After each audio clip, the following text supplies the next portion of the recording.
Bonjour à tous et bienvenue dans cette nouvelle émission de Carrefour du Monde. Pour commencer, je voudrais revenir sur cette affaire qui a pris une ampleur sans précédent en Chine. Cela concerne évidemment l'histoire horrible de cette mère de 8 enfants enchaînés dont je vous ai parlé dans ma dernière vidéo. Si vous ne l'avez pas vue, je vous conseille de la regarder car c'est fondamental pour comprendre l'importance que prend cette affaire et les implications qu'elle pourrait avoir sur la sacro-sainte stabilité sociale en Chine.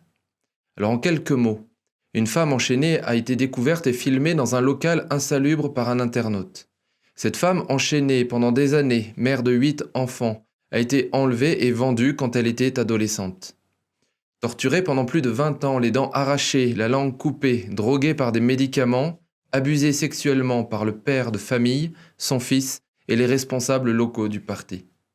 Alors quelques chiffres pour comprendre le tsunami que provoque cette affaire en Chine. Selon le journaliste Pierre-Antoine Donnet, en moins d'une semaine, la vidéo de cet internaute découvrant la femme a été vue 2 milliards de fois sur Internet. 2 milliards. Et selon la journaliste Jennifer Zhang, sur l'ensemble des réseaux sociaux pour ce seul sujet, ce serait 20 milliards de vues, dont 5 milliards seulement pour Weibo, le Twitter chinois, qui sont concernés. Si cette affaire a pris une telle ampleur, c'est évidemment parce qu'il ne s'agit pas d'un horrible fait divers isolé, comme on pourrait en voir malheureusement dans de nombreux autres pays, mais bien d'un phénomène de société qui traumatise et hante le peuple chinois. Pierre-Antoine Donnet cite un sondage qui a circulé le 14 février sur les réseaux sociaux avant d'être rapidement censuré. Une majorité de Chinois estime que les dirigeants politiques locaux sont les principaux responsables de ce genre de drame, devant les réseaux criminels, la pauvreté et le faible niveau d'éducation. D'ailleurs, la loi en Chine est révélatrice et ne va certainement pas apaiser la situation. Acheter illégalement des plantes, c'est 7 ans de prison. Acheter illégalement des animaux, par exemple en voie de disparition, c'est la perpétuité, voire une condamnation à mort. Mais enlever et vendre une femme ou un enfant, c'est au maximum 3 ans de prison. 3 ans pour enlever et vendre un enfant, 7 ans pour une plante. C'est pourquoi, et c'est le point le plus important où je voulais en venir aujourd'hui, pour de nombreux observateurs de la Chine, cette affaire pourrait avoir le potentiel de briser le front uni de propagande du parti. Un autre élément du potentiel déstabilisateur de cette affaire pour le parti vient du fait que le père de la femme enchaînée, mort de mélancolie suite à la disparition de sa fille, était un soldat de l'APL, l'Armée populaire de libération. Pendant qu'il servait dans l'armée pour le parti, des dirigeants locaux du parti enlevés vendaient sa fille comme esclave. L'effet sur les autres vétérans de l'armée pourrait également être dévastateur. Depuis que cette affaire a été révélée, de plus en plus de personnes publient en ligne ce qu'elles savent sur la traite des êtres humains en Chine. Par exemple, de 2016 à 2020, un photographe professionnel du nom de Gong Yi a rendu visite à plus de 100 femmes qui avaient été vendues. Voici quelques photos de son travail. Face à l'ampleur de la colère populaire, le parti ne peut pas étouffer l'affaire, mais il ne peut pas non plus la résoudre, même s'il le voulait, parce qu'il devra affronter 3 fantômes. L'opposition des dirigeants locaux et des trafiquants qui s'enrichissent dans cette vente de femmes. L'opposition des communautés locales villageoises, défavorisées, qui assurent en fait leur propre survie par ces mariages forcés. Et les souvenirs des politiques du parti de l'enfant unique. Pour le comprendre, voici un témoignage tiré du livre Mémoire du passé de Lao Fu, de son vrai nom Fan Fushang, publié il y a 30 ans. Le témoignage commence dans une gare près de Suzhou il y a environ 30 ans. Alors qu'il discutait avec le chef de gare, l'auteur a soudainement entendu des cris à l'extérieur. Les 2 hommes sont sortis et ont trouvé une grande foule de villageois, entre 100 et 200 personnes. Au milieu de la foule, assise par terre, une jeune femme tremblait dans les bras d'une femme plus âgée. Il s'est avéré que le nom de la jeune femme était Mo Roi. Étudiante diplômée, elle s'était rendue dans cette région 5 ans auparavant pour faire des études sur le terrain, mais a été finalement enlevée et vendue à un villageois appelé Mao Dan pour devenir sa femme. Les parents de Mo Roi, qui étaient tous deux professeurs dans un institut de chimie, ont réussi à retrouver les traces de leur fille. Ils se sont donc rendus dans le village avec 2 policiers de la ville de Shanghai pour la secourir et avaient l'intention de l'emmener en train. Mais tous les villageois se sont précipités pour les arrêter. Lorsque l'officier de police a dit qu'il était illégal d'acheter une femme, un villageois a dit que tout le monde le faisait dans tout le pays. Il y a tant de célibataires dans les villages, Et s'ils n'achètent pas de femme, où peuvent-ils en avoir une? De plus, la fille vendue a tué 2 de ses propres bébés en les étouffant dès leur naissance. Les policiers étaient stupéfaits et ne savaient plus quoi dire. Le chef de station, Roux, a convaincu les villageois d'accepter que Mauroy soit emmené, mais le mari et sa mère ont insisté sur le fait qu'il devait être remboursé.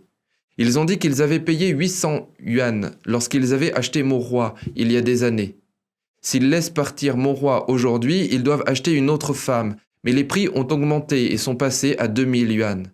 Alors ils ont demandé 3000 yuan. Les 1000 yuan supplémentaires étaient pour la nourriture de Mauroy au cours des 5 dernières années. Le père de Mauroy, le professeur, était tellement en colère quand il a entendu cela. Il a dit qu'au cours des 5 dernières années, il avait dépensé tout son argent pour essayer de retrouver sa fille, et qu'il n'avait que 1500 yuan sur lui. Après de nombreuses autres disputes, le mari et sa mère ont finalement accepté de ne facturer que 2000 yuan. Comme le professeur n'avait que 1500 yuan, le chef du commissariat, les 2 policiers et l'auteur de l'article ont mis au rebut 500 yuan. L'auteur a également promis d'emprunter de l'argent à d'autres collègues pour qu'ils puissent acheter leur billet de retour. Finalement, le professeur Mo et sa femme ont ramené leur fille à la maison, à condition qu'ils ne poursuivent pas Mao Dan pour trafic d'êtres humains. Sinon, le mari poursuivrait Mauroy, la fille, pour le meurtre de ses bébés. Mais la santé de Mauroy était déjà ruinée et elle avait développé des troubles mentaux. Dans un moment de lucidité, elle a dit à ses parents ce qui lui était arrivé. Elle a dit qu'elle avait essayé de s'échapper, mais les villageois la rattrapaient toujours, puis la battaient violemment. La dernière fois, ils lui ont même cassé les 2 jambes et l'ont également enchaînée. Après qu'elle se soit fait prendre une fois, les villageois lui ont enlevé son pantalon en public et l'ont maintenue pour que Mao Dan puisse la violer devant tout le monde. Les gens du village la regardaient comme un voleur, aidant la famille de Mao Dan à la surveiller. Le chef du village a même dit à Mao Dan qu'il devait battre sa femme, tout comme il faut pétrir la farine pour faire des nouilles. À partir du moment où elle aurait un enfant, tout irait bien. Mauroy est décédée seulement 2 mois après être rentrée chez elle. Mais ce n'est que la moitié du témoignage, et vous allez comprendre pourquoi j'ai appelé cette histoire Manon des sources en Chine communiste. Les cheveux du père sont devenus gris en quelques jours. Mauroy était sa fille unique. Un jour après être rentré du travail, il a trouvé une note sur la table, avec une grande bouteille pleine de poison dessus. La note était écrite par sa femme. « Je pars, veuillez venger, roi ». Il s'est précipité dans la chambre et a trouvé sa femme allongée sur le lit, entièrement habillée. Elle avait depuis longtemps cessé de respirer. Après les funérailles de sa femme, le professeur Mo a demandé un congé. Il a vendu sa maison, pris l'argent et a loué une chambre dans une ville près du village où sa fille a été vendue. Il a observé le village pour voir où se trouvait le puits d'eau potable des villageois. Il calcula la dose de poison qu'il devait mettre dans le puits et commença sa vengeance. Les gens du village sont morts les uns après les autres, alors ils ont commencé à fuir. Un groupe d'enquêteurs a été envoyé au village. Comme il se trouvait qu'il y avait une usine de produits chimiques à proximité, le groupe d'enquêteurs a conclu que les décès étaient probablement causés par l'usine.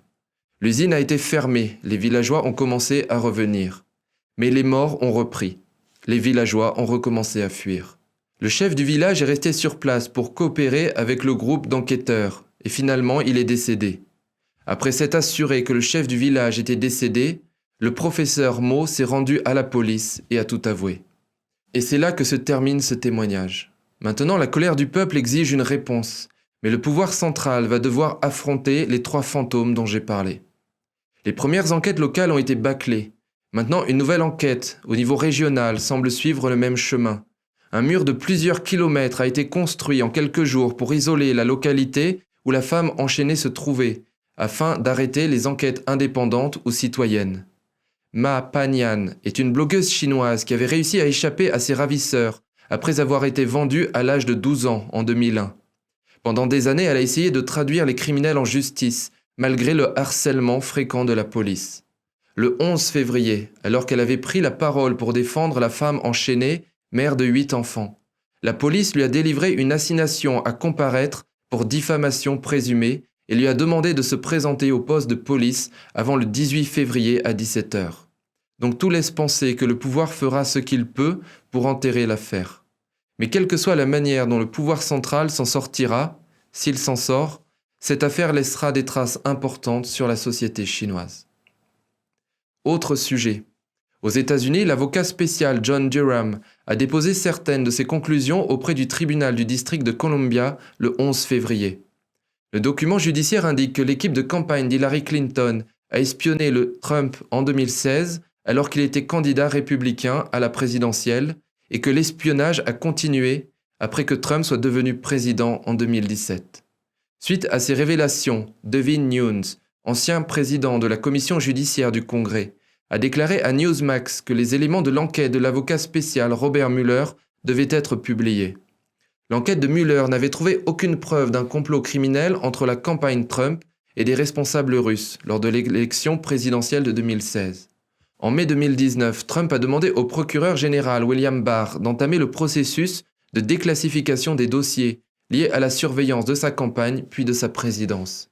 Selon Fox News, les documents déclassifiés à ce jour comprenaient plus de 6000 pages d'interviews qui ont révélé, entre autres, que les hauts responsables de l'administration Obama n'avaient aucune preuve de collusion ou de complot entre la campagne Trump et la Russie en 2016. Mais certaines informations ne sont toujours pas accessibles au public. Le président Trump a déclaré que le ministère de la Justice devait absolument déclassifier les documents restants liés à l'enquête. Les sénateurs Chuck Grassley et Ron Johnson ont envoyé une lettre au procureur général Merrick Garland affirmant qu'il n'avait pas suivi les ordres du président Trump comme il aurait dû le faire. La lettre indiquait « Nous demandons une réponse détaillée à ces questions et un engagement envers les conditions susmentionnées au plus tard le 1er mars 2022. » De son côté, Hillary Clinton a répondu pour la première fois le 16 février aux affirmations selon lesquelles elle aurait fait espionner le président Trump, non seulement pendant la campagne électorale, mais aussi après qu'il soit investi à la Maison-Blanche. Dans un tweet, elle a déclaré « Trump et Fox préparent désespérément un faux scandale pour détourner l'attention des vrais. C'est donc une journée qui se termine en Y. » Les derniers documents judiciaires publiés par l'équipe du procureur spécial John Durham sont une nouvelle très embarrassante également pour les médias grand public.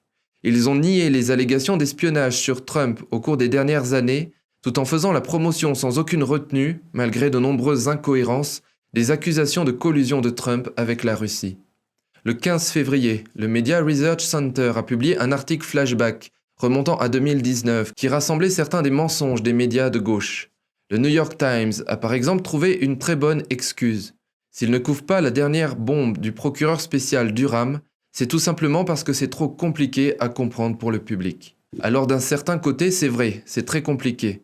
C'est la conspiration la plus importante de l'histoire des États-Unis, qui met en cause aussi bien le FBI, la CIA, le département de la justice, des partis politiques, des cabinets d'avocats et des sociétés privées de sécurité informatique que des services de renseignement étrangers. Mais c'est justement pour cela qu'ils doivent la couvrir. Enfin, dernier sujet. Au Canada, le Premier ministre de l'Ontario a déclaré mardi 15 février qu'il s'opposerait fermement à l'opposition de nouvelles restrictions de vaccination ou à la réouverture du système de passeport vaccinal. Ford a déclaré que les Ontariens devraient être autorisés à reprendre une vie normale. Et il a souligné que peu importe le nombre de vaccins administrés, les gens peuvent toujours être infectés. Il a souligné la nécessité pour le public de respecter ceux qui refusent le vaccin Covid-19. Il a également déclaré que le problème de la vaccination avait endommagé les relations interpersonnelles et divisé la province. Je cite, « Je n'ai jamais vu cette province et ce pays aussi divisés. Cela affecte les amitiés, cela affecte les collègues, cela affecte les familles. » Ford a même mentionné les divisions au sein de sa propre famille. La fille de Ford, Krista Haynes, a critiqué à plusieurs reprises le mandat de vaccination obligatoire et l'efficacité du vaccin Covid-19 sur ses comptes de réseaux sociaux. Ford a également désavoué son implication dans la politique de passeport vaccinal. Il y a quelques jours, Ford et le médecin-chef, le docteur Kieran Moore, ont annoncé la fin des restrictions sur la plupart des sites intérieurs cette semaine et le démantèlement du système de passeport vaccinal le 1er mars. C'est certainement une victoire pour la manifestation pacifique des camionneurs. Voilà ce que je voulais vous dire pour aujourd'hui. Comme d'habitude, si vous avez apprécié cette émission, n'hésitez pas à vous abonner, partager et liker cette vidéo. Merci de m'avoir écouté, prenons soin les uns des autres et à très bientôt.